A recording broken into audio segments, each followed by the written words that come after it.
ang huling winika ng Panginoong Yesus. Yung siya nasa krus ng Kalbaryo, sabi niya ron,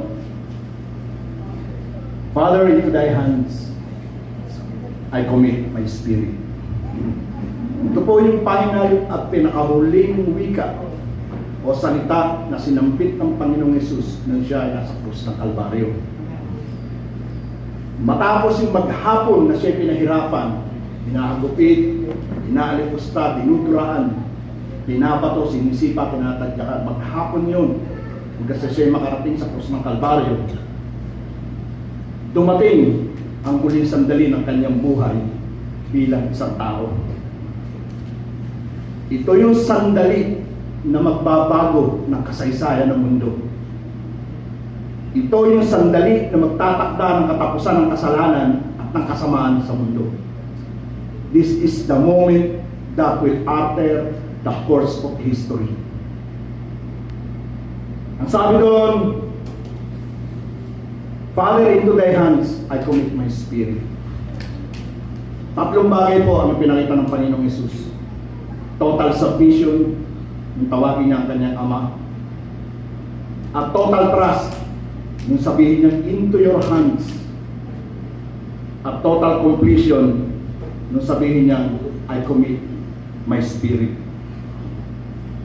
Sa Tagalog, Ama, sa iyo ko itinatagbibilin ang aking espiritu.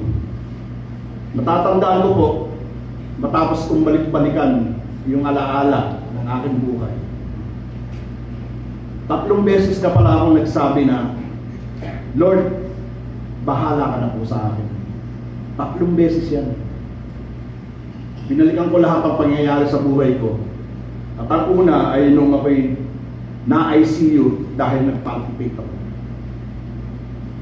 4 days and 3 nights ako sa ICU. No one was with me. Nasa Saudi po ako nito. 4 days and 3 nights.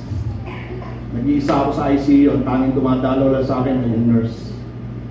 And then dumating yung pang-3 gabi ko. Sabi sa akin ng doktor, kapag bukas ganyan pa rin ang heartbeat mo, wala tayong choice kundi mag-open heart surgery.